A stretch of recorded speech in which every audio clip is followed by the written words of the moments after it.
বাংলাদেশে আমাদের জন্য ভয়াবহ সে আরেকটা সিপাহী বিপ্লবের করুণ প্রতি অপেক্ষা করছে। আপনারা অনেকে ভাবতেছেন এইটাও কি সম্ভব?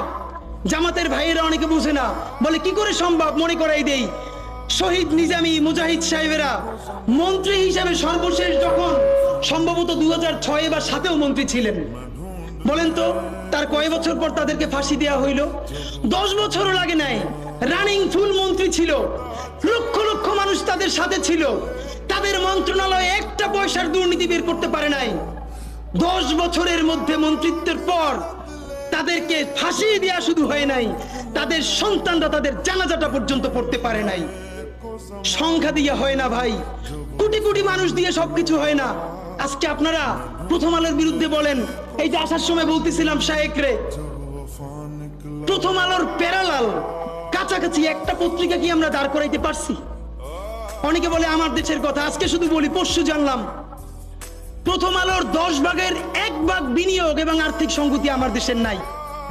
5 কোটি টাকা হইলে আমার দেশে একটা নতুন প্রেস কিনতে পারে, তাইলে পত্রিকাটা ঠিক মতো ছাপাইতে পারে, ভাড়া লাগে না, সেই টাকাটাও তাদের নাই। ভাই, ভালোবাসা দিয়া পয়সার কাজ হয় না। 50,000 টাকা যে এই লোকটার স্যালারি, এই কাজ যদি 20,000 টাকা দিয়ে করাইতে চান, কোনদিন 50,000 টাকা রিপোর্ট এবং স্কিল আপনি পাবেন না। ওই 50,000 টাকাই লাগবে। মানুষ মাগনা কাটে 3 দিন, একজনকে দাওয়াত খাওয়ায় 2 দিন 3 দিন, তারপরে আর চলে না।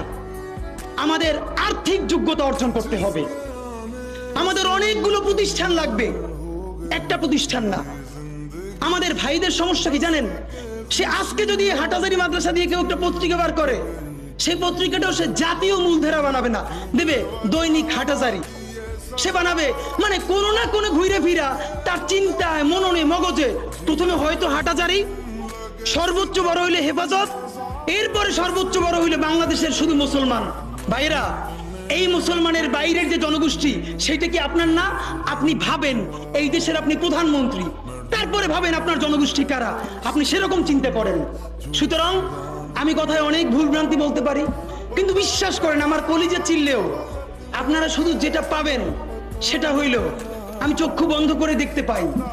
আমরা যদি যোগ্যতা নিয়ে 5-10 বছরের মধ্যে দাঁড়াইতে না পারি, এই ভিডিও, এই ছবি, এই শহীদ পরিবার, এই আহত, এদের জীবন তো শেষ। এদের পরবর্তী জেনারেশনকে পর্যন্ত কি ভয়ানক গণহত্যার শিকার হইতে হবে আমরা চিন্তাও করতে পারতেছি না। সুতরাং বাংলাদেশের স্বাধীনতা, সার্বভৌমত্ব, বাংলাদেশের ইসলাম এবং মুসলমানকে বাঁচাইতে হইলে আমাদেরকে তুমুল যোগ্যতা অর্জন করতে হবে। এই মাদ্রাসা শিক্ষিত জনগোষ্ঠীর মধ্যে হাজার হাজার ছেলে লাগবে যারা CNN